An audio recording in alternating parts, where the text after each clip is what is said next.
signos temáticos, ¿cierto? Y por el memoria. Literalmente todas las alternativas estaban a nivel renal, pero en un fallo renal o en un nefrótico nefrítico, cuando es fallo renal, glomérulo, la arteria aferente, deferente del sistema celular.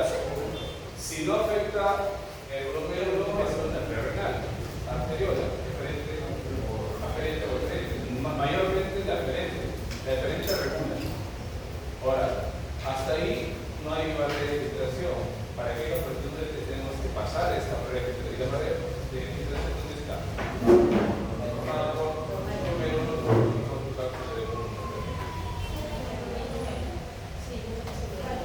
Intersticial puede ser vasos tampoco. Muy bien. Entonces, también en esta semana vamos a mucho estrés, dicen que nos produce una ACV, una cerebrovascular. ¿Será cierto que nos produce tanto estrés? Ahí se demuestran los distintos sinónimos que pueden encontrar dentro de la bibliografía. Está hablando de ictus, ataque cerebrovascular, apoplejía, stroke, mi abuelita dice derrame cerebral, cardiología, accidente cerebrovascular. Todo esto forma parte de la metodología de los accidentes cerebrovasculares, ¿no? Es un trastorno obviamente de manera súbita, que puede afectar de manera permanente o transitoria, y el mecanismo fisiopatológico como tal es una oclusión o disminución de la perfusión. Si recuerdan ese mismo mecanismo que iniciaba la cardiopatía isquémica, es el mismo mecanismo que iniciaba la hipertensión arterial. Es por eso que todas estas patologías forman parte de la evaluación cardiovascular. Cuando hacemos la evaluación cardiovascular es para predecir, ¿no? Para predecir un paciente diabético, un paciente epidémico, un paciente hipertenso. Es decir, ¿no?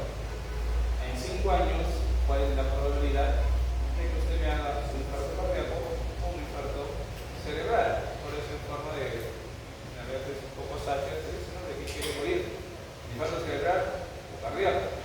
Porque literalmente en la fisiopatología es lo mismo para los dos, porque estamos hablando de vasos sanguíneos. Entonces, si estamos hablando de vasos sanguíneos, acá va a haber el mismo mecanismo, la alteración entre los factores vasoconstrictores, obviamente los protectores que son los vasodilatadores, ¿no? Entonces, no va a haber mucho cambio, algo que usted regularmente lo conoce, ¿no? La definición del 78 no ha habido mucho cambio, en 2020 salió un cambio que no tenemos que presentar, que no hay mucha cosa que cambiar. Lo que sí cambia bastante es el manejo. El manejo. Bueno, se define la aparición brusca del signo de déficit focal lumbar de las funciones cerebrales con una duración mayor de 24 horas, hablando de un ictus establecido. Porque menor, ustedes saben, y está en una recuperación total o completa, hablamos de un ATI, ¿no? O AIT, como se dice isquémico transitorio, ¿no? Sin otra causa aparente que la de origen vascular. Esa es la condición, ¿no? Este stroke o este ictus, obviamente, recordemos que a la cabeza están los ACVs isquémicos, tuvo 80, 85, 90% aproximadamente, donde normalmente es por una oclusión vascular. Luego, gracias a Dios, tenemos las ACVs de tipos hemorrágicos, que es una muy poca cantidad. Las hemorragias subarrenales dentro de ellas, ¿no? También. Y obviamente recordemos que entre las hemorragias también el riesgo es que de un ACV isquémico, ¿no? En 30, 60, 90 días, perdón, hay un reinfarto, pero el riesgo que sea ya del tipo hemorrágico más que isquémico, ¿no? Muy bien. Epidemiológicamente hablando es muy variable, ¿no? Los ACVs son en forma directa aproximadamente 6.2 millones de muertes anuales, aunque tienen una alta mortalidad, pero lo que nos debe llamar la atención siempre que es que disminuye el aumento de los años de vida, ¿no? De vida con discapacidad. Entonces, porque acá el tiempo es cerebro, decían algunos neurólogos, el tiempo es neuronas, porque a mayor tiempo que nosotros demoramos en hacer el diagnóstico, verdad no lo podemos recuperar. Es por eso que nos dan un tiempo recomendado o un tiempo de diagnóstico para poder recuperar esas funciones, que en este caso lo conocemos nosotros. Ustedes han leído la zona de penumbra que está en ACV. Nuestra zona de penumbra es una zona que todavía, digamos, se puede salvar, y lastimosamente ahí tenemos una discrepancia con los manejos. Por eso, de la bibliografía que ustedes han visto, ¿cuál es la primera causa de ACV? Hipertensión. Entonces, una hipertensión mal controlada o las crisis, antiguamente las crisis hipertensivas, es lo que nos lleva a, ya sea la hipertensión o la hipotensión, ambos, porque los dos va a haber hipoperfusión, los dos va a haber hipoperfusión. Entonces, tener en cuenta, ¿por qué? Porque el 80% de los pacientes que llegan por stroke entran al primer nivel de atención. Y en el primer nivel de atención, les dije en la clase de hipertensión, es cuando manejamos las crisis. ¿En qué momento me asusto? Viene un paciente con 180, 100 y le quiero bajar la presión de golpe. Recuerden que estoy haciendo más daño que un hipoperfundido. Eso es lo que nos lleva a que aumente la tasa de mortalidad. Entonces, siempre digo, maricolopano, si el paciente está caminando, está tranquilo, ya descartado, aunque no haya un daño de órgano blando, que ese sí es de emergencia, y dice claro que la emergencia no tiene valor de PA, puede estar su PA normal, puede estar haciendo tu infarto, puede estar haciendo tu Kawasaki, un ACV paralelo, pero la PA no es un indicador de qué tan malo puede estar mi paciente. Y tampoco me indica que una PA más elevada, tampoco me indica que ese paciente se va a morir. Por eso que necesitamos lo que es urgencia y emergencia. Entonces, ¿por qué? Si ustedes saben, estos pacientes, gracias a Dios por los manejos, se recuperan. Es decir, pero son las secuelas o la discapacidad. Ustedes saben que ver con un paciente con displejía o con anorexia, no solamente es la discapacidad, sino es la familia y el entorno que se va a afectar. O sea, salud, es estar ahí, ¿no? Porque es 24%. Es 24%. Hay distintos factores de riesgo como tal, ¿no? Y debemos tener en cuenta múltiples clínicas del paciente. Tenemos una brecha demográfica, ¿no? Recuerden, el establecimiento de salud de Trujillo para que llegue hasta el hospital de Belén o el hospital regional a las 3 de la mañana, porque los infartos son en la madrugada. Los infartos son a partir de las 2 de la mañana, 3 de la mañana, 4 de la mañana. Estos son los verdaderos infartos. Los que llegan a las 8 de la noche, no pasa nada. Los que llegan a las 2 de la mañana, eso sí llegan, porque ya hasta la abuelita que no estudia medicina lo va a ver así con un signo focal, ya te infartaste, ¿no? Ya te infartaste. Entonces, tener en cuenta de que nuestros hospitales de referencia tienen una lejanía bastante, y el lugar donde la accesibilidad también es otro factor de riesgo. Son 2 horas que teóricamente nos da la tendencia para poder hacerlo. Y acá la tendencia solamente lo hace Lasarte, Alta, gracias Dios, regional no tiene, Belén no tiene. ¿Saben cuál es una clase, una ampollita? Se pide 2. Son 5.000. Cada ampolla. Consigue lo que a las 2 de la mañana. De salud lo tiene, pero también bien restringido. Entonces, por eso se va. Pero también aparte el tema de que a las 2 de la mañana no es una zona limitada, descansando, cosas así, también incluye el tiempo de función. Usted me dice que los casos que pasan son como 2 de la mañana, pero para ellos muchas veces que pasan más de adultos mayores que no hay alguien al lado de esa hora. Entonces, claro, ya. En la mañana, esa hora ya. Exactamente. Si me estás hablando también de que es adulto mayor que está postradito, que está en camita, sí. Pero estamos hablando de un adulto de 58, 60 años que todavía es una persona que se moviliza solo, que te avisa. Porque si hay síntomas, son síntomas de repente específicos, pero si hay clínica. Entonces, ¿cuál es tu chamba, mi chamba y todos nosotros para que nuestro paciente sepa? Exacto. ¿Quién hace promoción de salud? Nosotros. Están entre ustedes que llevan como 7 salud públicas.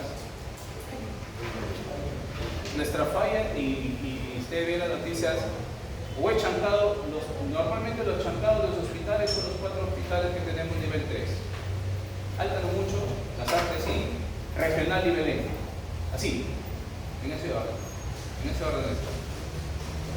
Porque todo se carga, pues, ¿y de dónde? La capacidad hospitalaria, el 90% de los pacientes lo ocupan ellos. Estos pacientes no se van un día, una horita, estos pacientes lo ocupan semanas. Ahora, tenemos nosotros en Providencia de primer nivel de atención en Trujillo 76 establecimientos de salud de primer nivel de atención. Habla de 2, 1, 3, 1, 4. ¿Qué tanto estamos haciendo bien la promoción de salud? No sea una mega culpa. Todos nosotros. Por eso le digo a ustedes, ustedes ven hipertensión, bien pega, no ven más. Siempre me canto decir. Ven diabetes, solo ven glucosa, no ven más. Y otra vez, como si es enfermedad sistémica como tal, ¿no? Afecta todo. Si no, ¿dónde están las complicaciones? Neuropatías, renales, cardiológicas, respiratorias. De la enfermedad pasa. Pero eso es cuando lo captamos al paciente en el primer nivel, que es lo que la mayoría se capta. Ahora ahí, vamos a dar copy-paste, que le llamo yo, a todo su hipertano, a todo su denapril, a todo su mitrasartán, a todo su valsartán, porque literalmente se pareciera que lo estamos haciendo, porque si no, no llegaríamos a los hospitales. Si recargamos a los hospitales de referencia, donde ellos tienen que manejar otras patologías de mayor complejidad. Pero se aboca pues a resolver los primeros, primer y segundo nivel. No tenemos en libertad, no tenemos verdaderamente niños de condición. Así lo digo públicamente. Lo que pasa es que hay muchos factores tanto de la familia, del paciente y de la parte personal. ¿Qué es esa educación? Exacto, justo eso ahí. Educación. Se contrata alrededor, esta última vez como contrato tiene alrededor de 2.000 profesionales de salud, entre comillas, de que teóricamente siempre todos los años hay presupuestos nacionales para hacer prevención y promoción de salud. Hay bastante presupuesto, pero ¿cómo medimos eso? Es un tema de lo público que no se dice, pero es otro tema, es otro lío porque también está metiendo. Pero bueno, con respecto, entonces, prevención primaria, entonces, son los pilares, como se dice, ¿no? Hipertensión, dislipidemia, diabetes, tabaquismo, obesidad y los sedentarios. Entonces, el epicentro está en esta disfunción como tal. Nuevamente se repite la historia, ¿no? De cardio, porque es cardio literal, lo que sigue avanzando por el vaso sanguíneo. En el daño metabólico ocurre, ¿qué produce? Aterosclerosis. Pero no cuenta cuál aparece la aterosclerosis acá, por justamente lo que ocurre, ¿no? Va a haber este desequilibrio, ustedes saben claramente una disminución de óxido nítrico, hay que incrementar la angiotensina 2, va a haber un proceso inflamatorio como tal, va a haber más vasoconstricción, entonces el medio interno, y no solamente vasoconstricción, va a generar la obstrucción tal de la arteria, al mismo tiempo te forma trombos, si el trombo se rompe o se ocluye por completo, si fue en el corazón, si hay infarto, si en el cerebro, pues se llama ACV. Entonces, distintos factores de riesgo, pero lo tenemos modificable, no modificable, no podemos cambiar la edad, sexo, raza y herencia genética. Hay factores genéticos definitivamente poquísimos, pero hay. Lo modificable sí podemos, desde hipertensión, diabetes, dislipidemia, sedentarismo, obesidad, ¿no? Síndrome metabólico como tal. Pacientes migrañosos, tener mucho en cuenta en ellos pacientes, no los subestimemos. La migraña no tiene bandera y no tiene edad. Sí, no es cierto, se llama cierto en mujeres, pero las mujeres tienen más propenso a ser ACV si se pueden los 60. Entonces, no subestimemos a esa persona que va con dolor de cabeza y dice que es migraña. Haz un buen examen clínico. El aneurisma, mira, el aneurisma está bien lejos, ¿ah? Recontra lejos, bien raro. Y en el aneurisma sí que recemos todos juntos, lo vemos todos juntos, porque no es hacer isquémico, sino es hemorrágico. Y el hemorrágico, su prototipo es bien desastroso, bien reservado. ¿Eso puede provocar de migraña, doctor? El origen de la migraña puede ser una de las causas. Pero saben que es un trastorno dopaminérgico y serotoninérgico, que producen contracciones. Entonces, es otra causa. El uso de anticonceptivos orales, aquellos pacientes que entran con FIP, aquellos pacientes que tienen ovario poliquístico y que consumen por su tratamiento mismo, obviamente, anticonceptivos orales. Aquellas, lastimosamente, mujeres que utilizan la FIP del día siguiente como si fuera caramelo cada semana, les está haciendo un daño. psicoactivas. Muchachos, ustedes que tienen información y se les entiende, ¿ves?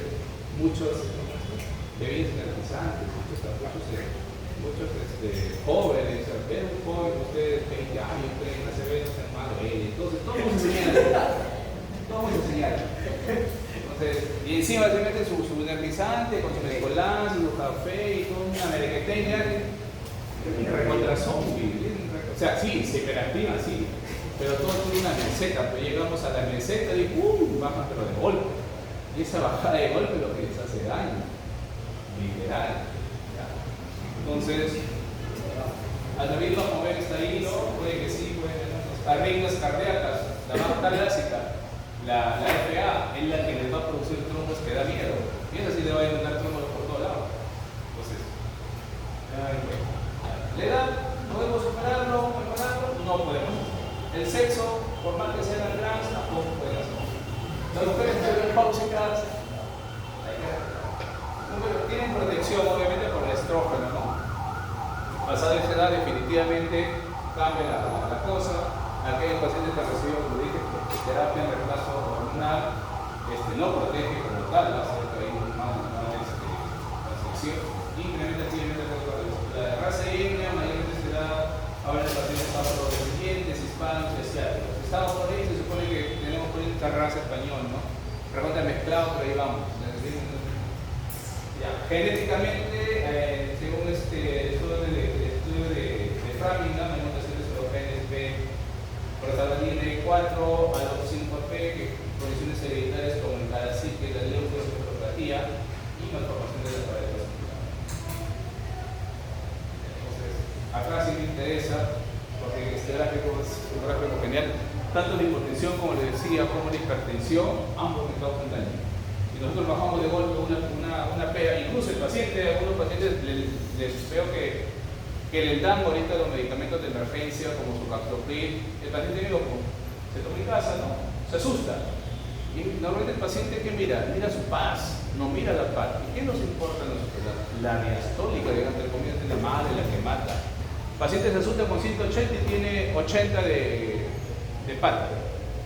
Como le dijeron que el pasado los 180 se dio emergencia, porque se le educa entre comillas, ¿no? Se toma, pues, y de repente 2 pepas todavía. Pues, se está viendo últimamente, entonces, ¿por qué? Hay que tratar de enseñar lo más que se pueda para evitar lastimosamente la Que se automedique.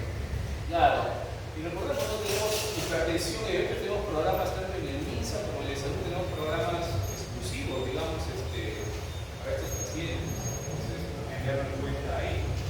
En el caso de la hipertensión, reducir la parte de solo 5 a 6 mililitros de mercurio, disminuye el riesgo de primera se ve un 35 a 40%. O sea, por ejemplo, la PAC es la que debe preocuparnos a todos. La PAC, la boleta le dieron una mala noticia, se le subió. Tuvo la colerina, como le llaman, se le subió. ¿Qué vas a hacer? Pero la PAC está normal, está aguantando. Déjala, reposa, conversa, vuelve a controlar y se le baja, tranquilo. Pero le vas a ver, vale, te meten algo. Y lo que de acá nosotros mismos lo pasamos a la hipotensión. Nosotros mismos lo hacemos, o a veces el paciente solo se mete una doble dosis de losartán, una doble dosis de iversartán, porque cree que le va a hacer mejor.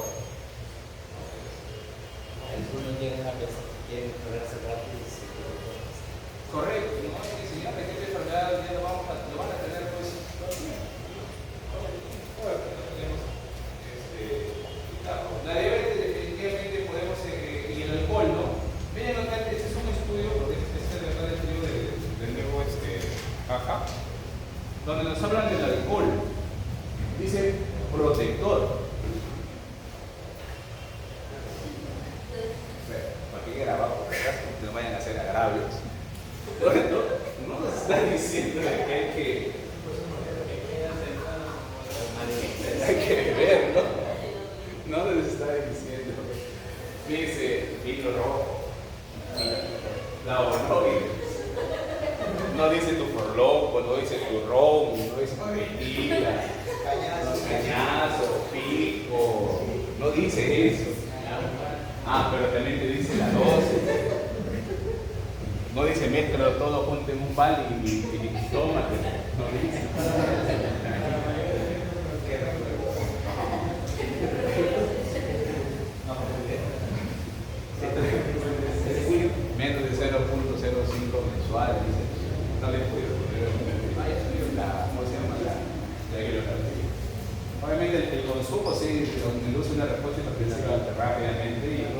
El alcohol predispone a eventos ACV hemorrágicos, ¿ah? Por si acaso, ni siquiera tengo un isquémico, te da hemorrágico, de golpe. Así que pensando con su descolancia que hagan. Y encima le meten por ahí ayuditas, peor. Mágica. Sus píldoras mágicas, sus chocolates mágicos. Con cuidado. Aparte llegan con barrigo y llegan a molestar, porque tienen que estar monitorizando de 48 horas, ocupando el campo. Ya, oxígeno cardíaco a la cabeza la fibrilación auricular, la FA, ¿no? Aumenta el riesgo de 5 veces, pero bastante. Un paciente fibrilador, observemos. Entonces, si no tiene nada más a su casa, ya llega a llegar ya. Bueno, variedades estructurales, sigue la cabeza. Si tenemos riesgo perioperatorio, pacientes con disfunciones cardíacas aumenta, enfermedad coronaria, duplica el riesgo basal. O sea, miren, simplemente, así no tengan clínica, ¿no? O ya tener una hipertrofia ventricular izquierda, ya me estás duplicando el riesgo de masa. ¿Y qué lo causa un hipertrofia? La HTA, ¿no? La consecuencia misma de esta cosa, como no duele, somos nosotros los pacientes o los que van. Entonces, el riesgo agudo, ¿no? Ten en cuenta algo, de que muchas veces los isquémicos como tal se comportan antes como isquémicos transitorios. Y estos cuando se unen, te hacen una ACV isquémico. Porque no hay casi clínica, ¿no? Entonces, en las primeras 48 suma ID hay que controlarlo, es el riesgo. Si después de 48 horas no te hizo nada, no lo arreglo los 3 meses. Pero ten en cuenta que sí te va a servir. El siguiente ACV que te va a hacer es mucho más peligroso que el primero que te debería agarrar. Entonces, en el paciente de estos eventos ocurre las primeras 48 horas. Por ende, un AIT, si bien es cierto el paciente está estable, no tiene clínica, se observa. Se observa específicamente aquellos que son diabéticos, que tienen una fase ligera, o que no mejoran mayores. La apnea obstructiva del sueño también está dentro de considerado pacientes, el 50% de los pacientes con ACV. Roncar es un factor de riesgo independiente, está dentro de la apnea grave, se ronca. La apnea que produce hipoxemia, hipercambio, activa el simpático cierra el caño, cierra el vaso, una hipertensión arterial nocturna y por ende una embolización paradójica, y eso es lo que te lleva a producir este impacto. Por eso digo que en la noche pega la parte. Nosotros te rompamos a la medianoche, 12 ya tratamos el tuyo recontra profundo, no me acuerdo qué pasa el tuyo, si no me equivoco, ya estamos el día recontra cansado, o sea que alguno ronca. La aterosclerosis es el origen de casi todos nuestros males como tal. Es antes se llama, ustedes lo conocen, ¿no? Una oxidación de los LDL, de campos de células estimosas, inflamación. Si esto se rompe, si me taponea todo, oclusión, si se rompe, ya sabemos lo que pasa, ¿no? Ya ustedes lo dominan. Lo nuevo que ustedes, esta guía habla de homocisteína, fibrinógeno y el PCR. Decide que si ustedes tienen sus familiares, si de repente en nuestros hospitales no se hace y ustedes quieren prevenir, pueden hacerlo. Por eso es la importancia de sus enseñanzas, apliquen. Si tienen un familiar directo, lo harían. Es prevenir. Si no lo piden, pueden hacerlo. O sugieran, por lo menos. Paciente con homocisteína, tenemos por ahí una proliferación de la hospitalización. Reduce el riesgo del 25% según el estudio Vitafox. Es un de riesgo menos posible. Mi padre que tiene 65 y se fue hipertenso, que tiene homocistina, tiene fibrinógeno, como basal y anual. Y si eso en la parte pública y en la parte privada, hay. Hospitales que tenemos, pero como no está dentro de los protocolos, no se pide. Por los costos. ¿Para qué dejamos esto de acá? Para uso. Ellos sí tienen de todo. El PCR es sensible, el fibrinógeno también, ¿no? Fractancia de fase aguda. ¿Por qué pedimos esto? Porque en el ACV hay mecanismo inflamatorio. Por eso se pide la fractancia de fase aguda. Y estos son marcadores mucho más sensibles que el hemograma. En el hemograma va a haber leucocitosis, pero va a haber. No es una leucocitosis por definición, es una leucocitosis por la misma boxia. Entonces, ahí tenemos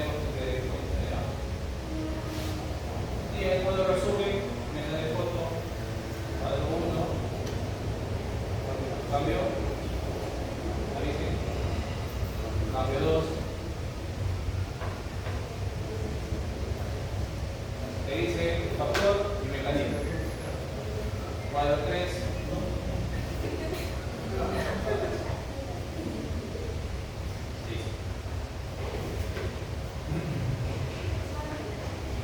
Si estamos hablando de un accidente cerebrovascular, hay que conocer nuestros requerimientos nutricionales de este cerebro. Así como el riñón forma parte del órgano blando diana, este también, ¿cierto? Representa el 20% del gasto cardíaco. O sea, ¿cuánto de oxígeno o de fluido sanguíneo de oxígeno por minuto se lleva del gasto cardíaco total? ¿Cuánto es el 20% de 5? Pues son 5 litros, ¿no? Por minuto. Un litro, ¿no? Aproximadamente se está llevando por minuto. Un litro, 5 por 2, 10. Entonces, ¿cuánto necesita este cerebro para que funcione? Se debe 5 mililitros por cada 100 gramos de oxígeno. La glucosa es importantísimo. Recuerden que es el único que puede pasar por la barrera encefálica como tal, libre. Y hay que mantener una PAN de 50, 170. Por eso creo que el desvío es mucho la PAN. A esta le gusta más la fea. Amigos por los dos, la fea. Con respecto a la irrigación, forma parte de la clínica. Ustedes saben que dependemos de dos grandes grupos de irrigación. Y la irrigación, el carotidio y la vértebra basilar, ¿cierto? Y de ahí está la clínica como tal de la cerebral anterior, medio y posterior. Ahora bien, si recuerdan su músculo de Penfield y las ramas que salen, y vamos a ver cuáles son las que posiblemente están afectando tal rama, ¿no? Ya si ustedes se meten al mundo de la neurología, van a encontrar síndromes cantidad, ¿eh? Un montón de síndromes hay, que literalmente en la práctica es muy difícil verlo así tan específico. Realmente tomamos fotografía, lo tomamos más. Entonces, entienden, cuando se dice la cerebral anterior, dice el lóbulo frontal y parietal. Recordemos que hace el lóbulo frontal y el lóbulo parietal. ¿Qué hace el frontal? ¿Qué hay en el frontal? Aparte de la anoxia, ese deslizamiento, el cálculo. ¿Qué es lo que se puede evaluar? Sí, no. ¿Cuál es evaluar el cálculo? Preguntas. Sino que a veces solamente nos vamos a que en la parte clínica, lo motor y sensitivo. O sea, estamos tan así metidos al motor y sensitivo. Si no se desvía, no es SCB. Si no hay dislalia, no es SCB. El frontal no solamente el motor, ¿no? ¿En qué área está el motor?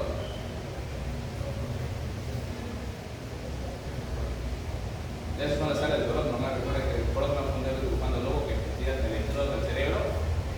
Y como nuestra sinapsis eléctrica, la metía y si veía lo que hacía, 3, 2, 1 de bloque en el área motora. Entonces, hemos dicho que dentro del origen como tal, la isquemia y la hemorrágica, la isquemia y el mecanismo como tal son trombosis, finalmente puede ser una embolia, tiene un coágulo de otro lado, pata, taponea, se acabó. Y la hemorrágica normalmente es intracerebral, suprarrenal. Hay que descartar los traumas. Recuerden que la definición dice que tiene que ser de origen vascular. Por ejemplo, el traumatismo encefalocraniano me puede romper la cabeza, no es un ACV hemorrágico, tiene que ser de adentro. Entonces, hemorrágica craneal espontánea, pues el interventosa, interventricular, el espacio suprarrenal, no traumática y no traumática. Bien, estos son los perfiles, más o menos, qué es lo que nos pueden producir los tipos de causas. Un ACV, de origen trombótico, para empezar, es de manera escalonada, poquito de poquito. Frecuentemente se asocia más con AIT, la respuesta, y previos agresivos territorio vascular. Es decir, ese es el que te avisa. 3 días antes te dice, tuviste un dolor de cabeza tan intenso, pero de repente no tuviste síntomas motores. Ah, pero este abuelito, ¿qué tal si este abuelito no te reconoce? ¿Quién eres tú? O desconoces tus hijos. La típica, no te confío con demencia senil. Ese es cuando es crónico. Pero si tu abuelito que todos los días lo ves, con el bebé, no te reconoce, pero mueve. O sea, por ejemplo, vamos a postular el motor un ratito. hágalo ver, evalúen el algoritmo. Porque ya, de hecho, un AIT, pero en 3 días debe ser toda tu base isquémica. Por eso, no siempre veamos el embólico, es el más abrupto que tenemos. Ya un coágulo X para cierre el caño en cualquier lugar y te da infartos dispersos en múltiples territorios arteriales. Síntomas centinelas que podemos tener es el embólico total y la cefalea presenta el 25% de los accidentes isquémicos originados por la lesión aguda y forzada de las bases ventriculares. Es lo que me decía el David, ¿no? Doctor, mi paciente me está durmiendo, no lo puede ver. Ya, este paciente le va a tener un dolor. Se asocia un 25% de dolor. Algunos no, lastimosamente, pero el paciente se siente ese dolor. O la calentura en la cabeza, típicamente. ¿Por qué calentura? Algunos adultos mencionan esto.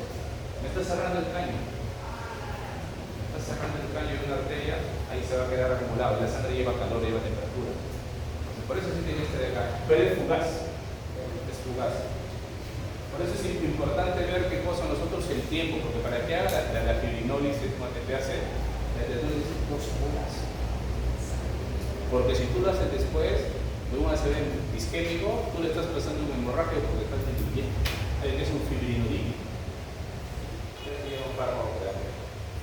Entonces, la sintomatología va a depender de la obstrucción o del flujo sanguíneo cerebral que haya perdido, ¿no? Se dice, bueno, el flujo sanguíneo cerebral normal es 60 ml por cada 100 gramos de masa cerebral por minuto. Recién el 1% ya lo sabemos, ¿no? Se dice que cuando el flujo sanguíneo se obstruye la mitad, hay síntomas neurológicos, motores o sensitivos. Porque recuerden que el cerebro frontal, la línea media, ¿no? Acá está recién el área de motores de los 3, 2, 1 y 4 y 5. Sensitivo motor, está justo en el medio, entonces tiene que pasar de todo esto. Por eso que cuando llega acá ya ves la clínica motora, la desviación, la fascia de rojo, de guardia también, porque esto tiene paso bastante típico. Entonces en el Chávez tratar de hacerlo en la calculia, las noxes, el paciente que no te reconoce, 5x4.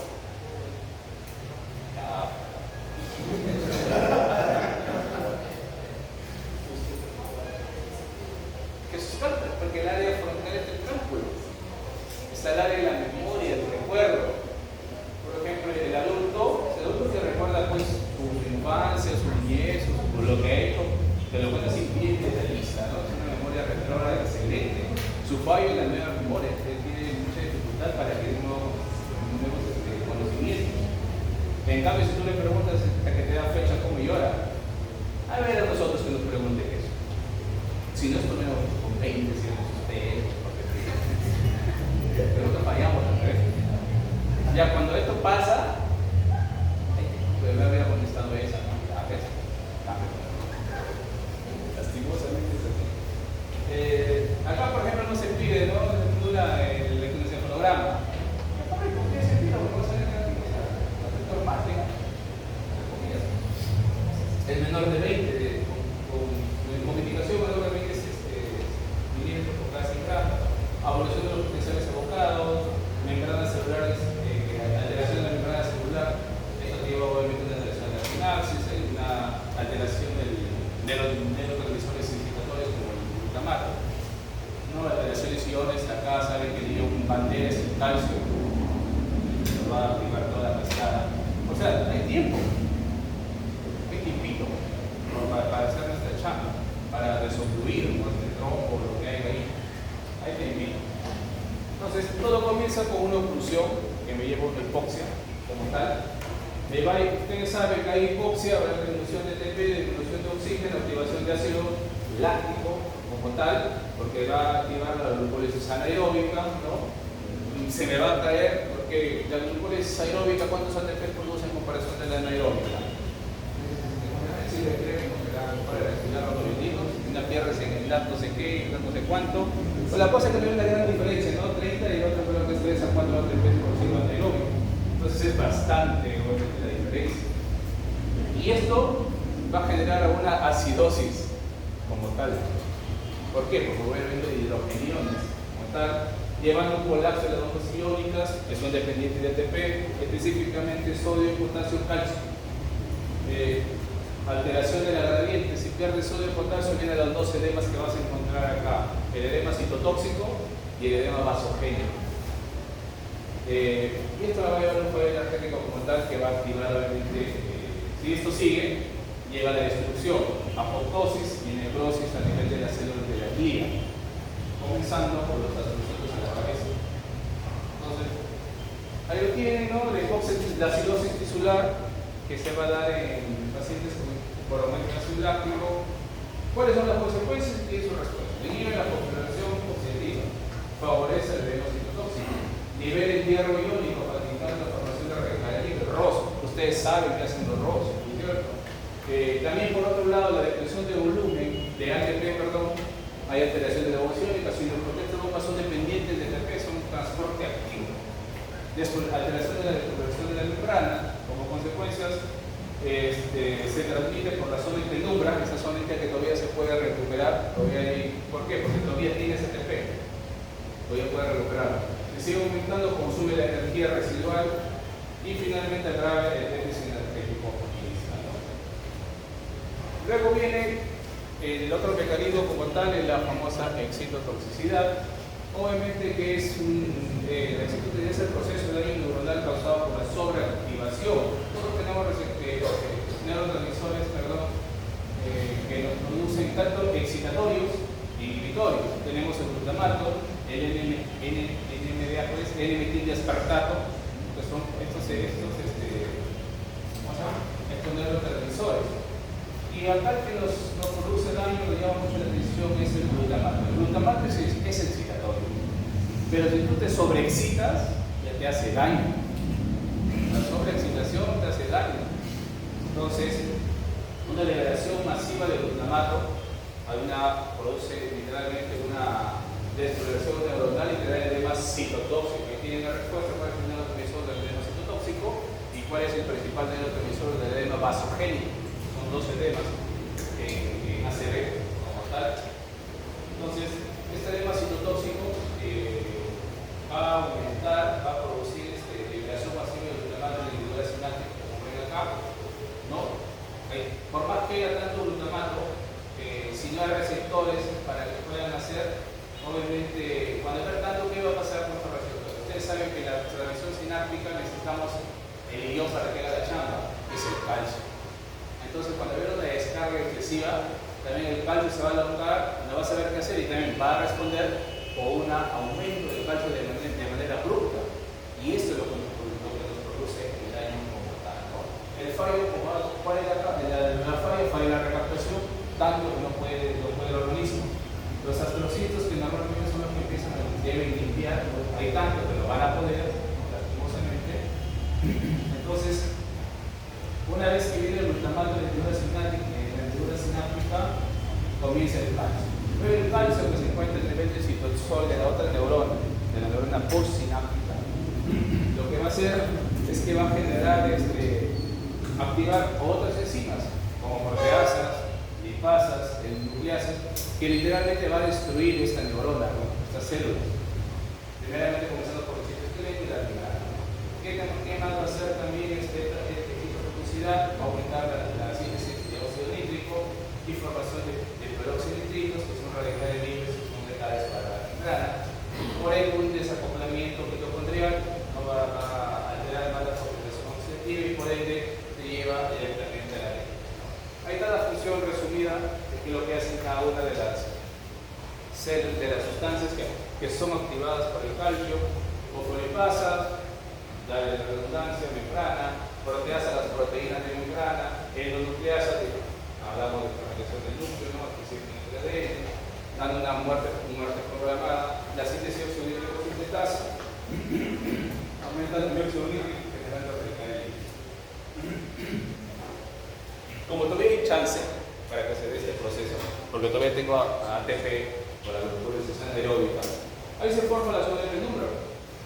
Es la famosa zona de penumbra, que son, la zona isquémica está formada por un núcleo isquémico que es el más negro propiamente dicho, por eso que en la ataxia hay algo más hipodenso, ¿no? Y hipodenso, claro, más oscuro. Y y alrededor se ve un contraste. El otro anillo es la zona de perineum.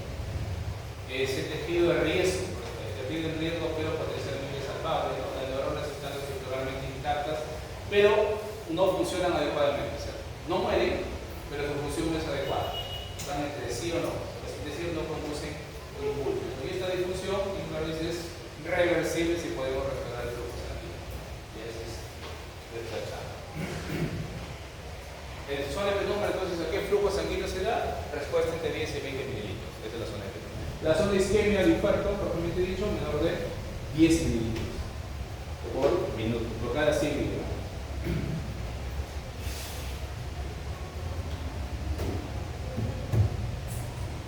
Cuando sigue aumentando el daño, va a haber muerte. Y la muerte, saben que son varios mecanismos de muerte celular. En primer lugar, aumentando la apoptosis, ¿no? Que es va a aumentar la muerte programada. Es un proceso activo que depende exclusivamente de ATP. Si no hay ATP, por ende, se activan los genes de muerte, que destruye literalmente. Muy bien, a diferencia de anterior, hablar de traspasos, ¿cuáles son los traspasos que inician toda esta parada? La traspasa 8, traspasa 9, inicia, pero las que producen daño son las 3. Ya son las verdaderas ejecutoras. Muy bien, a nivel de ya más fisiopatología metido, a nivel de, va a haber una disfunción mitocondrial. Esta disfunción mitocondrial es cuando se va a ver cuando hay una isquemia grave, literal, no va a desplazar la sobreexpresión de los genes de muerte y va a activar proteínas proapoptóticas como el VAX-PAT-B que superan las defensas antiapoptóticas como el BCL2 y el BCL-XL que se encuentran en la membrana mitocondrial. Va a haber aumento de fertilidad que va a causar que el mitocondrio libere el citocromo C, el factor APAT1, se forma el famoso apoptosoma y este famoso apoptosoma se une a la procaspasa 9 y la procaspasa 8 y libera la procaspasa activa, la procaspasa 3 y la que destruye como tal directamente. Muy bien, estas son las vías por cuales va a actuar directamente, ¿no? El calcio es una de las proteínas de la carparina que va a activar la procaspasa 3 y la procaspasa 3 produce la proteína. Son dos vías en realidad como tal que van a producir muerte o daño. Una vía extrínseca, que le da a través de la FAS, de los ligandos tipo FAS, que son los receptores de muerte FAS, activando la traspasa 8. Recuerda, la traspasa 8 sin iniciador cuando se produce muerte. Después se muerte la 3.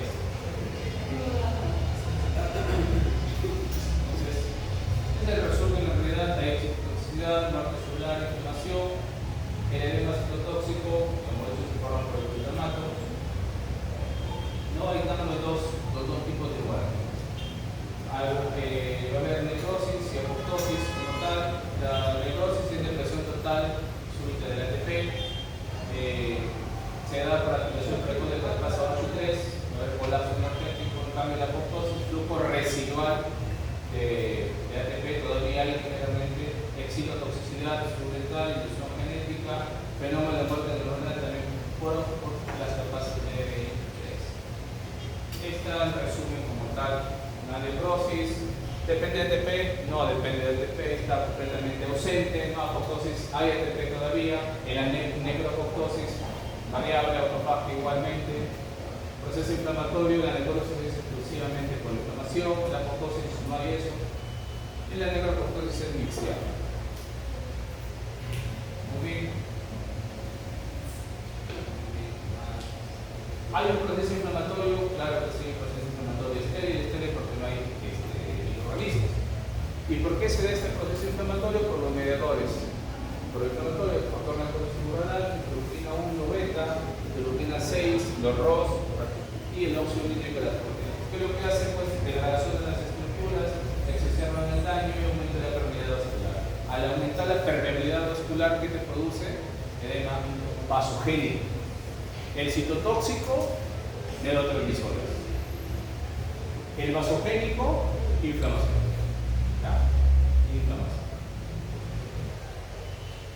Muy bien. Obviamente, si esto sigue degradando, vas a entregar la barrera hematoencefálica, ¿no? Y se va a dar este tema prácticamente.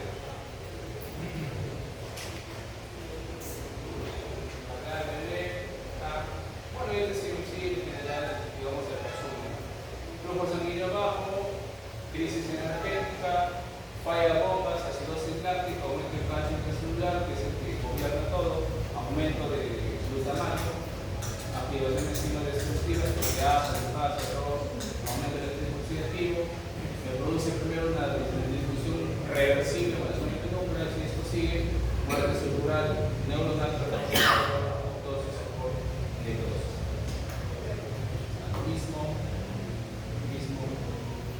Por eso dicen que por cada minuto se pierde 1.6 billones de neuronas, 14 billones de sinapsis, 12 kilómetros de tiralidad. Por eso time is brain, dice el autor de esta teoría.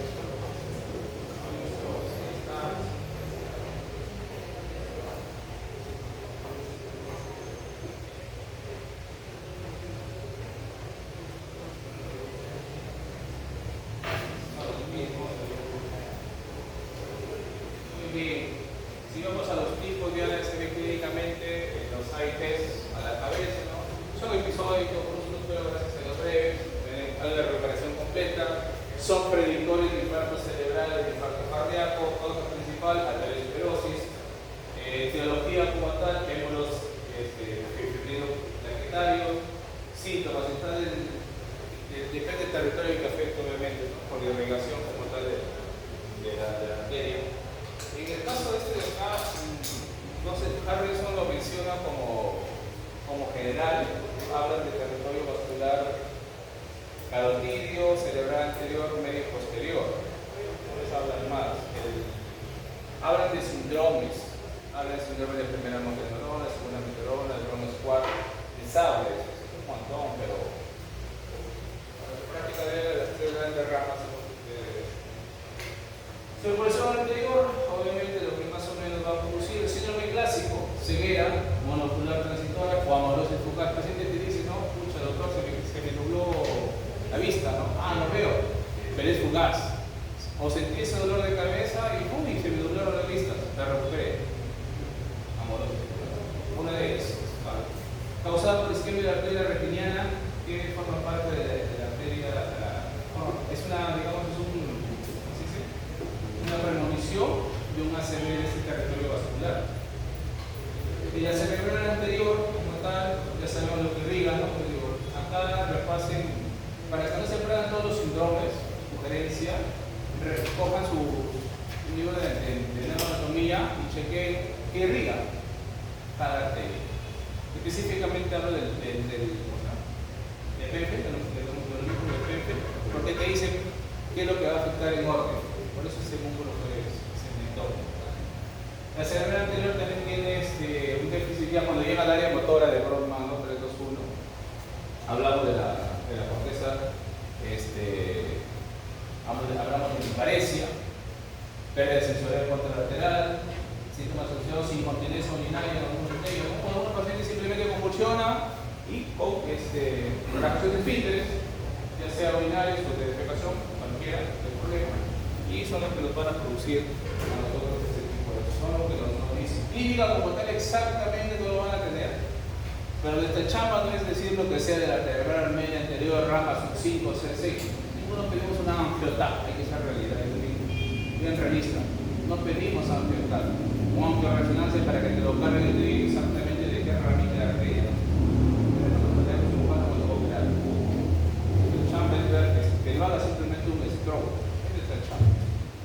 ¿Qué me sirve que me diga fue de la rama sub 5, de no sé cuánto, rama terminal, de no sé cuánto, con los pacientes finales? Para que llegue a la última rama, tiene que pasar por la huesa. La cerebral media es la más frecuente, para empezar, ¿no? Es la más frecuente de todos los ACVs isquémicos, ¿no?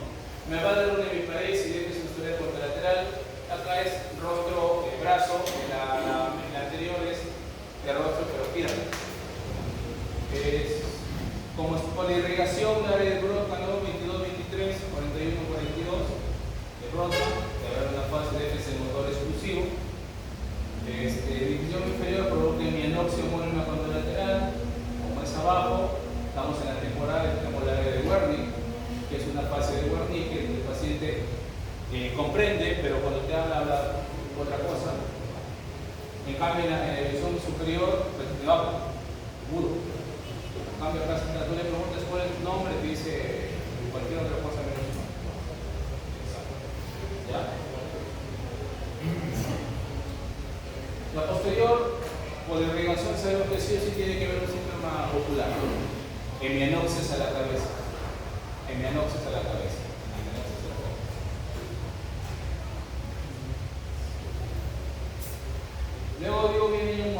síndrome cardiovascular, el síndrome de lo que tiene es el paciente, ¿no? Que solamente mueve los ojitos, que comprende todo, pero no habla nada. Pues.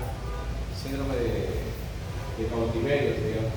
Bien raro verlo, pero está en la literatura, así que esos son elementos encefálicos, son síndromes cruzados.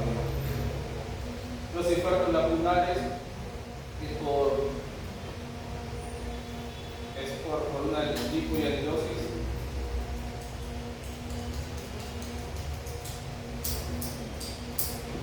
¿Ya? ¿Qué se caracteriza un infarto lacunar? Esto sí les puede venir, porque en el caso de neuro le van a proponer un caso clínico y le van a decir qué tipo de infarto es y de cartel. La más grande, ¿no? No se le va a preguntar, escucha, ¿qué es un rama? Regularmente a veces vamos a las preguntas, vamos a tratar de sacar la super específica. Y el infarto lacunar sí, entonces se tiene sus líneas. Que son de pequeños vasos. El infarto lacunar no es por aterosclerosis, es por lipoamilosis. Solamente se da por hipertensión. El ACV hemorrágico es más facilito, ¿no? Simplemente es una ruptura completa, se ve todo el sangrado literal del hematoma. La principal causa es una HTA o, como dijo el compañero, es el ruido. Es una bombilla de tiempo, no sabemos qué va a estar, se observa. Hipertensión arterial en la cabeza, ya va a dar que hay las arterias dinámicas corporales, cambios basales. No hay clínica específica en una ACV tipo hemorrágico. Este es el paciente más aparatoso que va a dar. Más aparatoso que va a dar. Acá sí, ¿no? Por ejemplo, preguntan, ¿no? En la hemorragia hipertensiva, ¿qué cosas son el sangramiento de Charcot-Bouchat? Se preguntan en qué arteria. En pregunta de nada, pregunta de resistencia de registro. Son las arterias perforantes de patología. Ganglios basales también se afecta específicamente el putamen. Entonces les preguntaré cuál es la función del putamen, ¿no? De estos ganglios basales. Le agarra el literal. No, pues si no tiene una relación directa con el perfil clínico, si es mentira, por si acaso, algo que así se va a reventar la arteria. Igual, lo que sea es un déficit neurológico bruto. Recordemos que nosotros escuchamos que un paciente está focalizando, es decir, hay que buscar los 12 pares craneales a la cabeza y buscar las funciones cognitivas superiores, que nos diferencian obviamente de los animales. Eso tenemos que buscar. Por eso que siempre hablamos conciencia de inicio, ¿no? O sea, a veces el paciente dice, ¿no? Basta que si tú le preguntas el DNI y te lo dice, escucha, genial, que está bien por ahí, se acuerda de varios números, no estás hablando a calculia. Rápidamente, una pregunta.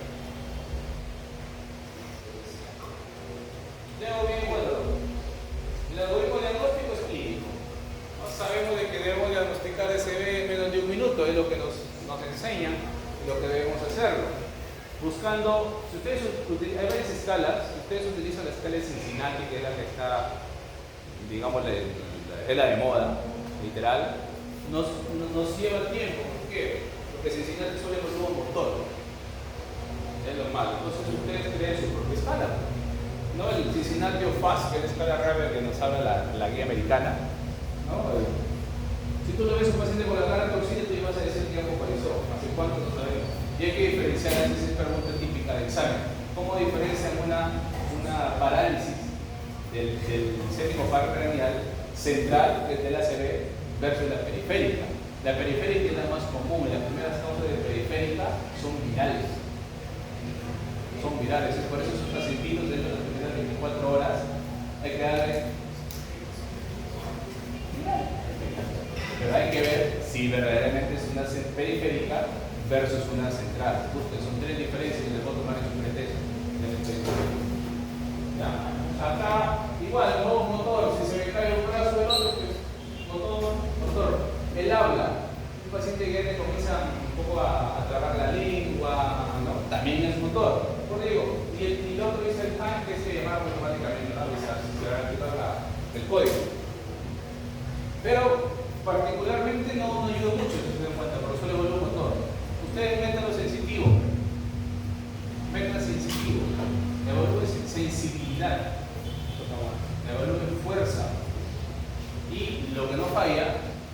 signos, sus reflejos.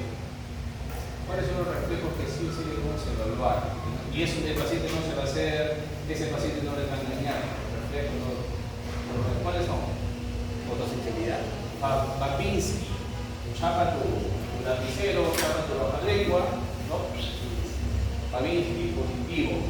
Pero se te puede hacer, utiliza los sucedáneos de Babinski. ¿Cuáles son los sucedáneos? Es decir, los que son más precoces que Babinski todavía, porque eso te evalúa tu vía piramidal, que es la vía motora. Entonces estás evaluando primera, segunda y tercera motoneurona. Babinski tiene shadow y tienes gordo. Vean cómo se hace. Gemelos, arriba. Si se abre como abanico, ahí hace shadow. Vocalización. Y en el lugar donde estén, si solamente trabajas en un nivel 3, lo pueden tratar. Pero si está en un nivel 1 o 2, ¿cuál es nuestra función? Derivar, referencia, correcto. Pero conscientemente la realidad es esta. Cuando tú vas a reportar a tu paciente, tienes que saber cómo reportarlo, porque si no, no te aceptan la referencia. Y la referencia no por todo el nivel es para ti, no para el nivel de el paciente ya me para todos, ya no puede hacer nada. Cuando tú sustentas, te van a aceptar la referencia de manera adecuada. La realidad es esa. Tal es un vacío, sé que ya ustedes métanse a la cabeza. Ustedes tienen un buen sustento, pero le van a preguntar. Ahí me digo, ¿cómo bien? No recibirte la referencia. Tienen que conocer de todo. Ahora es el FAS o la ACT, la misma palabra como digo. Dicen, no, basta con uno solo de estos síntomas positivos, ya tenemos un 72% de ACC. Entonces, con uno se está en un nivel 3, ¿cuál es el siguiente paso? No hay otra. Acá no hay clínica, nada. Acá es taxi, contraste de fe. Esperemos que no se nos doble los viernes. Se debe llamar inmediatamente la remesa y hay que confirmar si tiene diagnóstico, entonces se habilita rápidamente lo que es la terminal. Como digo, ya he tenido 2 hospitales donde tenemos. Y si quieren hacer, cuáles son los sitios, para que compren la prueba de hacer. Hay un score que nos dice, que nos pronostica cómo va a ser este paciente a futuro, que habla de edad. Sacan y esto depende si te van a colocar o no en la familiar. Ahora mucho quiere salvar a familiar, ¿no? A tu paciente o familia, depende de lo que sea. Pero si los cortes salen abajo, no lo van a aplicar. No lo van a aplicar. Porque el riesgo es que de un isquémico le estén mandando un hemorragia. Entonces, si se le muere el médico, entonces, ¿cuál es el puntaje médico de usted? Igual es la omisión. Siempre pedir un hemograma completo, hacerlo, todo lo que corresponde, ¿no? Acá sí hago de acá, no, a menos que ustedes estén sospechando una meningitis, ¿no? Doppler, no hay, no se pide, de frente a la cabeza se pide TAC, ¿no? TAC sin contraste, no descarga cerebográfico, falta de señal isquémica. Identifico por fuera del pronóstico, si ven así, de frente se dice, como si lo observamos, primero vamos a hacer lo que pueda, y se acabó, no hay más. Pero te ocupa cámara.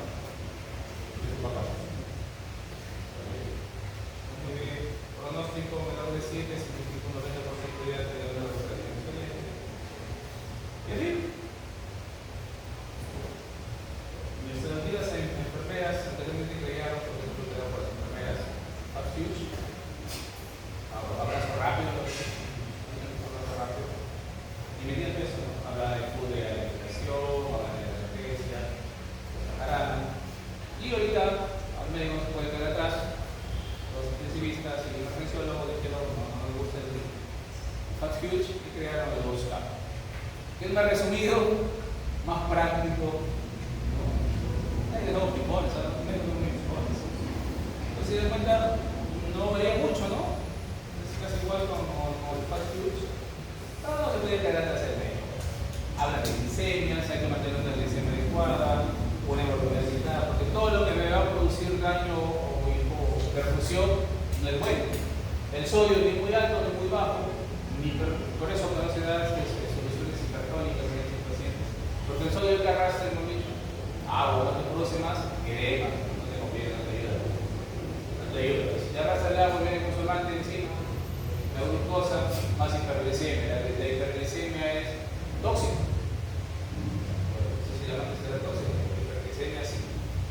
La temperatura es siempre el estándar, ¿no? El confort, siempre cabecera a 90 grados. El paciente te puede convulsionar y se le viene el huaico, encima se le viene el huaico, se mete un chorrito de huaico para adentro, tu neumonía es creativa. Encima con ese evento, neumonía es creativa, ya te estás complicando la vida. ¿No? Siempre cuando de la PEA, y siempre cuando el suave, porque por hipercapnia, ¿no? Que es más tóxico. Bueno, en el Bosca, ahí lo tienen, glucosa, oxígeno, temperatura, PEA. Ya. No, la fibrinolysis en realidad sería el tratamiento adecuado, ¿no? Ojalá pudiéramos tener más centros que manejen este tipo de enfermedades. Pero es lo que tenemos muchas veces. La escala NICE sirve para evaluar si se va a aplicar o no se va a aplicar al paciente epidemiológico. Y luego la prevención de las complicaciones, ¿no?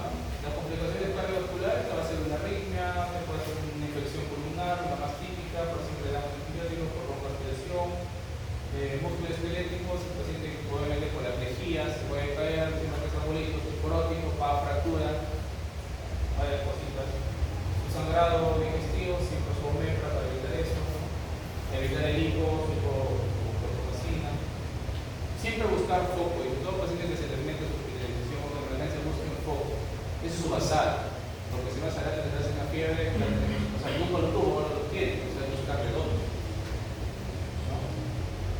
Rehabilitación y pronóstico. La rehabilitación precoz es lo mejor. Recuerden que el paciente lo ha mostrado, hay atrofia muscular, eso no lo puede, pero está tan débil que no lo puede, hay que meter siempre su rehabilitación, ya sea incluso respiratoria de una neumonía. Rehabilitación respiratoria es primordial. Y luego la última etapa, pues un buen control, ¿no? Cambiar los hábitos de los hijos, ya el trago, alcohol y listo. Muy bien. Preguntas, dudas, ese es con respecto a hacer. Tenemos un poco de CO2.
Muy bien. ¿Ya respiraron?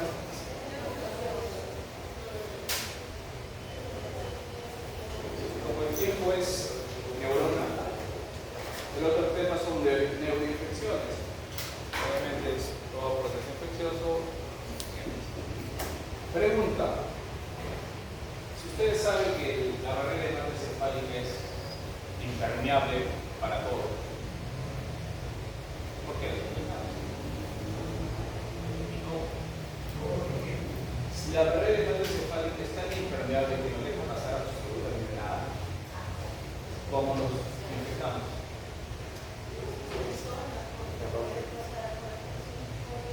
No hay ninguna zona que te diga que te estás en una bacteria. Ninguna.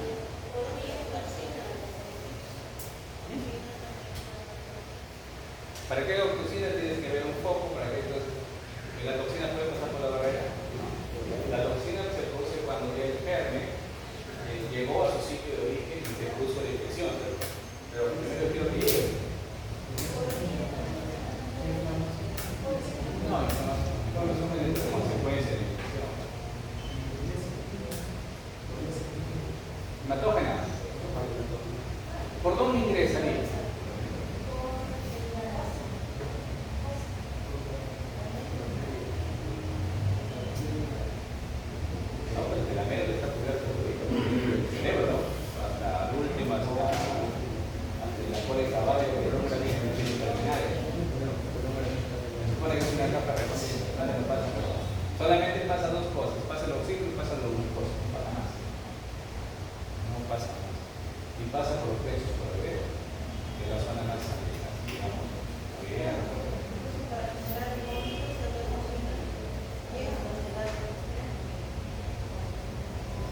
allá. Gracias. Hay un lugar donde más o menos no está todo bien. Lo que pasa es que, así como nosotros evolucionamos, nuestra microbiología también, ¿verdad? Porque son seres vivos, literal, evolucionan. Recuerda que nosotros tenemos bacterias en el cuerpo, ¿sí o no? ¿Tenemos hemófilos de influenza o no? ¿Hay hemófilos de influenza en nuestro cuerpo? ¿No? Tenemos el endococo. Y ustedes en su literatura que han revisado está dentro de las causas. Entonces estos gérmenes también evolucionan y buscan pues la forma, cómo meterse. Uno de ellos es la técnica del caballo de Troya.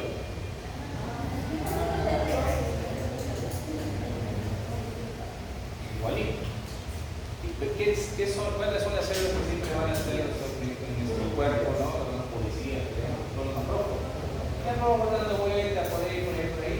Alguien en el carro que pone ahí justo el pecho por el dedo, oye, es algo que no debería estar acá. La TV, por ejemplo. ¿Cómo la TV llega por decir un mal de pot? ¿Cómo la TV por decir una TV meningia? Está ahí. Si alguien la abuela, la que utiliza bien el macrófago y dice, oye, esto no es mío, esto no debe estar acá, lo fagocita, ¿verdad? Pero ese es el muerto. Al fagocitarlo, lo mete. Ya está dentro. Ya tienes ahí cuidado. Aquí te muevas y este germen de dentro para afuera lo destruye. Entonces, dentro de ellos tenemos los famosos síndrome de meningitis que lo conocemos, la meningitis infecciosa, la encefalitis y la parte focal o localizada de los accesos cerebrales. Vaya de la redundancia, inflamación aguda, el espacio focal del cerebro, el sistema raquídeo y de estas membranas que rodean obviamente el cerebro, ¿no? Sin comprometer un parénquima celular, parénquima cerebral. Según nuestras guías clínicas de Perú, hablan de meningitis. Tenemos que tener recuerdo dos grupos nosotros que tenemos que tener en el campo de mucha importancia: el pediátrico y el adulto. Ver meningitis en ustedes, en 30 años, en 40 años, o sea que es bien raro. Por lo que la diga siempre se abocan estos grupos. Dice, paciente sospechoso. Definición del caso: todo paciente menor de 5 años que ha sido hospitalizado con diagnóstico clínico de meningitis, es decir, mi problema salud puede ser o síndrome meningio o síndrome encefálico, que sí existen como tal.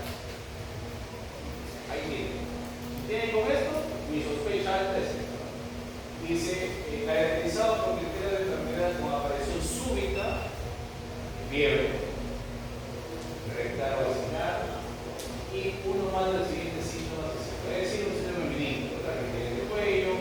En el caso de los niños, están muy irritados, están letárgicos, que gritan, se desesperan, los niños de 3 4 años, como dice en la literatura, un llanto inconsolable que lo llaman.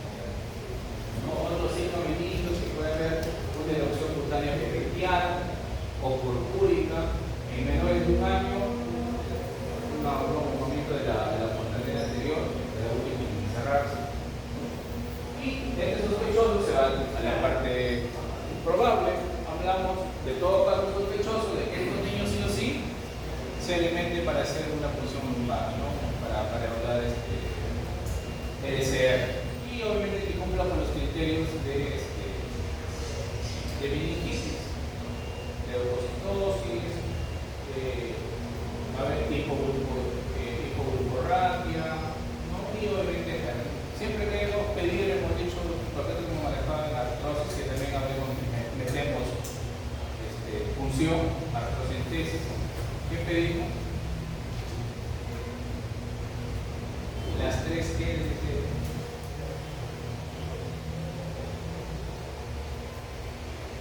la abuelita, y si fuera una abuelita, también recordar. Nosotros, el joven tiene memoria de ahora.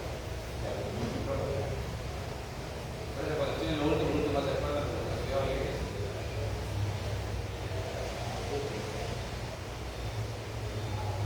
Factores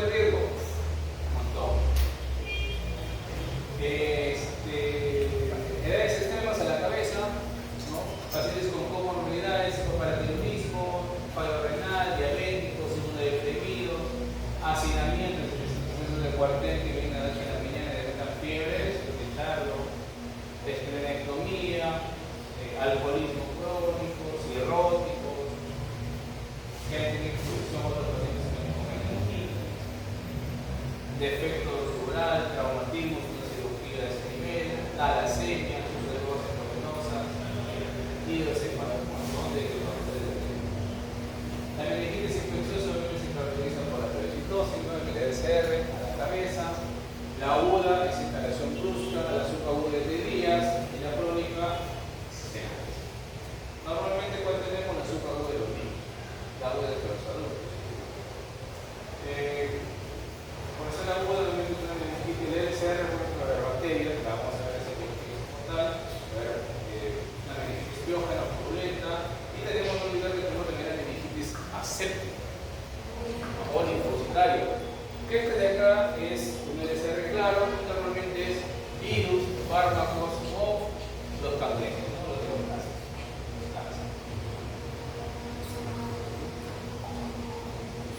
Aquí en los claramente el Pediatrics nos habla, a la cabeza de la literatura de casi todos los libros habla de meningitis, ¿cierto? Casi de todos.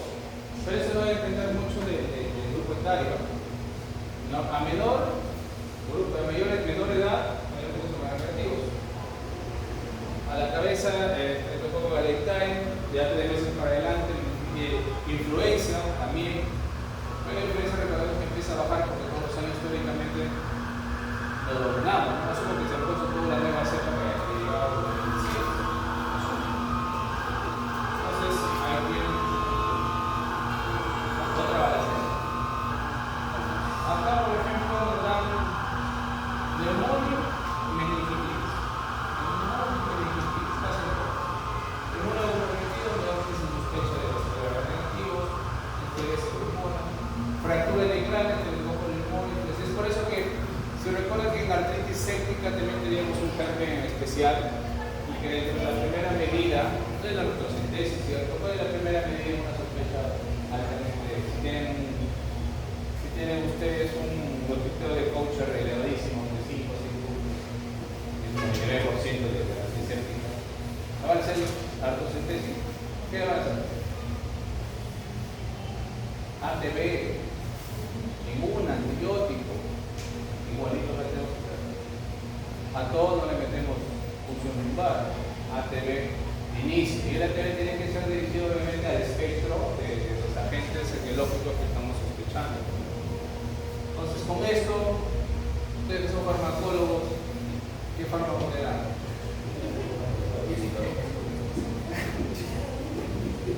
Los farmacólogos. ¿Qué fármaco le da, doctora? ¿Qué tal? Échate.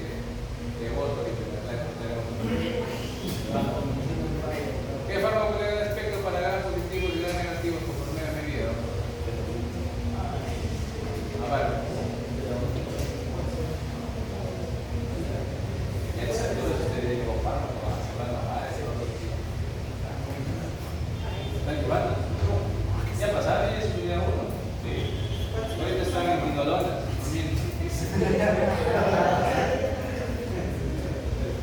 ¿Qué no lo das uno?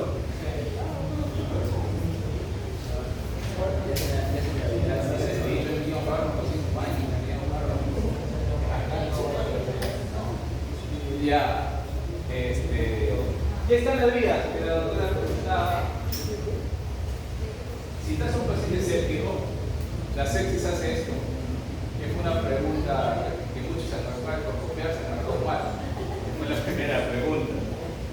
Hablamos de un AQI prerrenal, hace una vasodilatación extrema, y obviamente al hacer vasodilatación las células endoteliales del vaso sanguíneo se abren. Entonces, si se abren, pueden entrar o salir si quieran. Y eso es lo que es la misma lógica, el celular bacteriano, es una sepsis. ¿No? Pero si una bacteria se encuentra localizado, nosotros tenemos, recuerden que la boca es el mayor foco que tenemos, ¿no? Cuando su pareja, tú le pasas tu tracto y ya te pasas a tu hemófilo, así es. Intercambiamos bacterias. ¿Qué cepa tienes? A, B, C, elijan su cepa. Pero, y eso es lo que pasa. Normalmente en el medio superior, todo por diferentes factores de sensibilidad por la sangre, ¿no? Pueden viajar, ¿no? Un absceso, una ITU, una neumonía por viajar. Lotes por continuidad, cerquita. La formación de una fístula del TLCR a consecuencia de una mastoiditis, de un trauma, especialmente cuando tenemos un sistema de los factores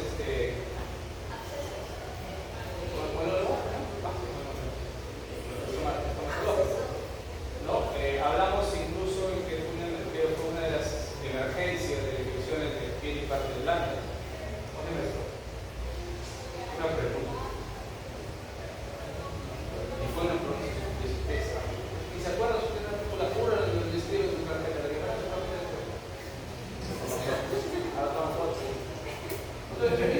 Yo me digo que ahora. ¿Qué se puede? Ya tiene un café. ¿Sí lo borran? No tengo nada. Lampine glúteo. Es un acceso periodoncológico. Pues a la muela no hay que digamos, hay que menospreciarla. Que la muela duele, el dolor de muela también necesito ir a un lugar. Migraña viene de una calle. ¿Cómo? De una calle que puede provocar una migraña. ¿De una calle? Sí. ¿Por el dolor? Sí. Porque recuerda que la calle tiene qué rama tiene, de qué par cardial. El quinto par cardial tenemos 3 ramas, y el 1, 2, 3. ¿Uno se va a dónde? Ustedes son anatomistas que da miedo. Son 3 ramas del trigémino. Rama facial, ¿qué más? Rama mandibular. Y la otra. Qué grabación increíble. Alumnos de tercer año están en la rama de trigémino. Arriba, por eso que te duele. Cuando tenemos un trimus, ¿sabes qué es un trimus? ¿Sabes qué es un trimus? Una contractura del músculo macetero. O sea, no puede. Y hay algunas personas que tienen esta, o sea, la mandíbula, hacen eso. Se les sale, no sale para adelante, para atrás. Bueno. No, por eso es que algunas personas primero se les acomoda la dentadura, ¿no? Pasan un buen tiempo con brackets para acomodarlo. Porque sí, crecen distorsionados, eso duele. Duele. Cada vez lo van a poder masticar. Se sale de cara. Ya, eso es lo que es para los correctos. Luego, inoculación directa, muchas veces nos caemos, nos traumatizamos, pues el neuronal es la ruta del virus, el herpes simple, el de la rabia, a nivel axonal, pero hoy buscan el cómo. Ahí está cómo mira, ahí está los mecanismos de transporte. Transcelular, paracelular o interlocutorio, también llamado caballo de Troya. Son los 3 mecanismos que pueden usar para que se metan y se produzca la rabia. El más frecuente, transcelular, porque tenemos a neumonía, tenemos a meningitis, al E. coli de la galina. Los más, digamos, comunes.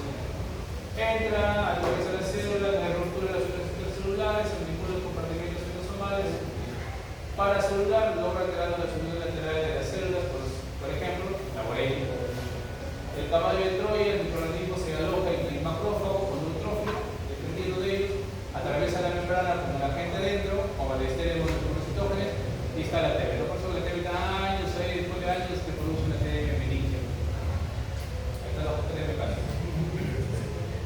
Entonces, ahí lo tienen como tal. Y obviamente una vez que ingresa, ustedes saben que el resto es una inflamación común y corriente. Va a haber desencadena una respuesta inflamatoria, el macrófago, el complemento, citoquinas inflamatorias, interleuquina 1, factor tumoral alfa, interleuquina 6, beta, las aranas, van a llamar a más, a qué vale. ¿Cómo? ¿El tumor? Una metástasis, claro, pero te produce una meningitis, una endocarditis aséptica.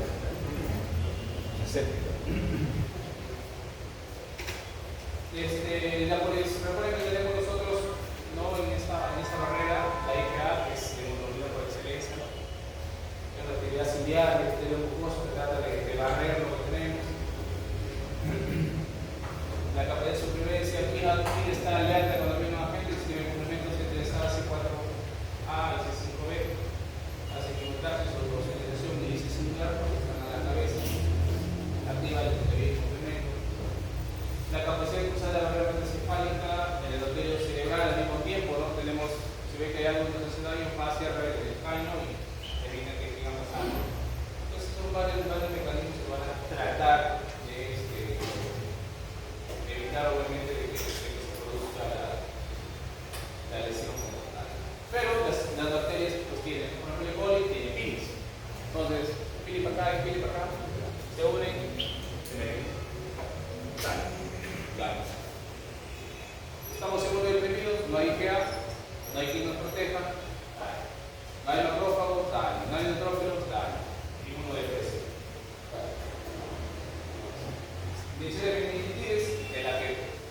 ser sí o sí, porque es la que más común.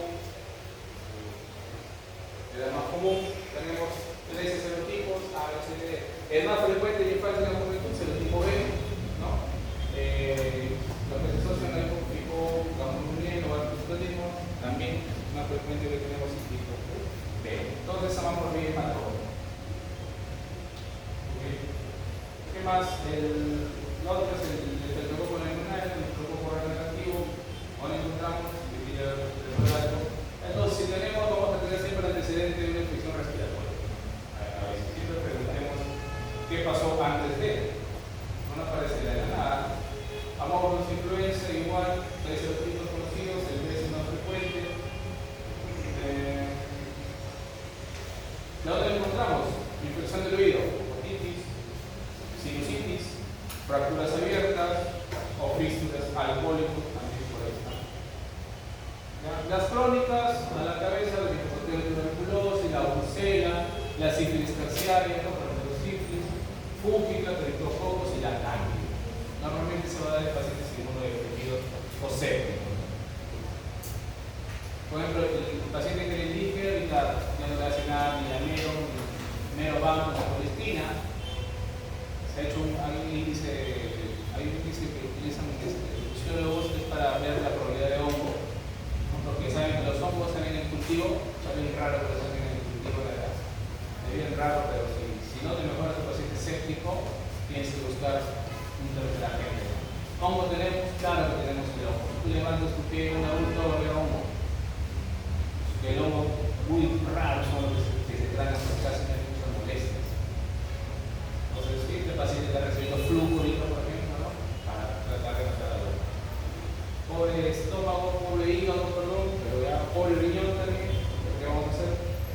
Entonces, la manifestación clínica, como he dicho, hablamos de síndromes, ¿cierto? Síndrome meningio, síndrome encefálico. ¿No? La teoría clásica son náuseas, vómitos explosivos en el caso del niño y la rigidez bucal, que se presenta en 30% de los pacientes. El estudio de Sabatine del 2014 normalmente de los elementos, fiebre y cefalea están a la cabeza. Un paciente con cefalea y fiebre ya debe alertarnos a nosotros en algo, más aún si se asocia a trastorno de conciencia. Miren, realmente los signos meningios nos han enseñado toda la vida que hernia, conseguiste, que tienes de nuca. Qué bien raro verlo. Lo vemos en etapas ya, sí, cuando la gente está así, no, ¿qué vamos a ver? Recién lo ves. Lo ves. Lo que sí vemos fiebre cefalea y trastorno de la conducta. Eso es lo más raro. Sin focalización, cualquiera, el paciente no ve, amores bucal, bilares, como signo de ACV. Un ACV que tiene fiebre, sospecho meningitis, mete función. Convulsiones poco, shock, tampoco mucho. Está siendo infeccioso, caracterizado por la presencia de fiebre, síndrome encefálico, alteración de estado de alerta y cambios de somnolencia, estupor, sudoroso, hasta el otro extremo que es delirio, coma, puede haber crisis convulsivas, irritabilidad y hipertonía. Pero un niño así como esta fase que se puede recibir como el exorcista, bien raro. Síndrome meningio, que es nunca, que arde con Siski, o sea que bien raro también, ahí está. El síndrome de hipertensión endocardiana más es para seguimiento, pero sí, ¿no? Vómitos, cefalea, rapida, ya ustedes en semen, ¿no? Sacan, verán cómo está el enemigo, dilatado del nervio óptico, la rapida. Si son niñitos, contener las agumpadas es criterio típico, menores de un año. Neonatos y lactantes, obviamente la contener la agumpado y la separación de la esculita, ¿no? Espera de saber que todavía no se pega, no se osifica, perdón. Esta presentación de la estaría papilar blanco, meningismo no es lo mismo que meningitis, por si acaso. El meningismo es un síndrome meningio, pero un LSR normal. Entonces, ¿qué lo causa, doctor? Puede ser una fiebre tifoidea, una neumonía, una influenza o infección urinaria. El LSR normal que buscamos obviamente. ¿Por qué la fiebre tifoidea no causa este líquido cerebral? Sí, la fiebre tifoidea tiene algo en común. Ustedes saben de que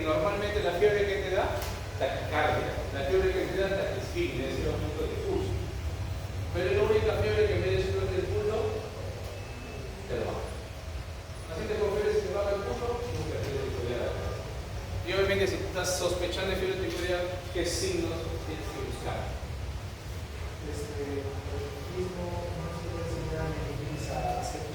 Es lo mismo. O intradepositaria también lo llaman.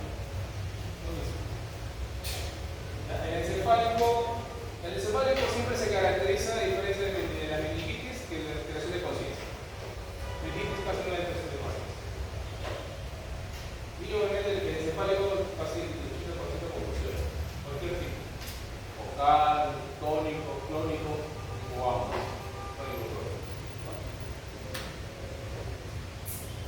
Ahí está la clínica según edades. Niño que no mama y fiebre, o niño que llora y no lo puede calmar ni la mamá porque normalmente siempre una cara de calma con pecho. Hasta demostrar lo contrario, pero siempre sospecha. ¿Ya? Ahí lo tienen, por ejemplo, en estos estudios nos hablan, no es tan exacto, pero el estudio varía, nos dice qué puede tener más de uno que el otro. ¿Qué puede tener más? ¿Cuál es una meningitis? ¿Cuál es un neumonio? ¿Cuál es una histeria? ¿Cuál es una hemorragia? La encefalitis, cuando ya llegó al cerebro, no es propiamente dicho. Varicela zoster, por eso ahorita hay que meterle la pollita, ¿no? Para tener la varicela zoster, porque herpes, acá el 99.99% lo hemos tenido, así que evidentemente no hemos tenido herpes. Y cada vez que nos estresamos, tenemos una inmunodepresión, va a salir el herpes. Y la complicación es el herpes zoster. ¿No va a dar? Sí, no va a dar el herpes zoster, por si acaso. Entonces, vacunemos. Acceso cerebral es otra cosa, ya como tal, es una lesión ya localizada. Normalmente el estafíloco estricto puede venir del corazón, pulmón, hueso, el acceso dentario, el fallo cardíaco también. Estos comienzan con cefalea, que cada vez van a estar más intermitentes porque aumentan la hipertensión endocraniana y eso es lo que se puede. Tanto va a aumentar la presión que el paciente convulsiona. Y recién en la edad se va a ver un acceso de ese cuarto al día. Acá le hicieron el menino porque es bien raro ver. El diagnóstico siempre dicen LSR, ¿no? Hay contraindicación del LSR muy fuerte. Y tiene que haber una serie para ver infeccioso, turbulento, leucocitosis, a 70-80% de polimorfos, hipoglucorraquia, proteínas aumentadas.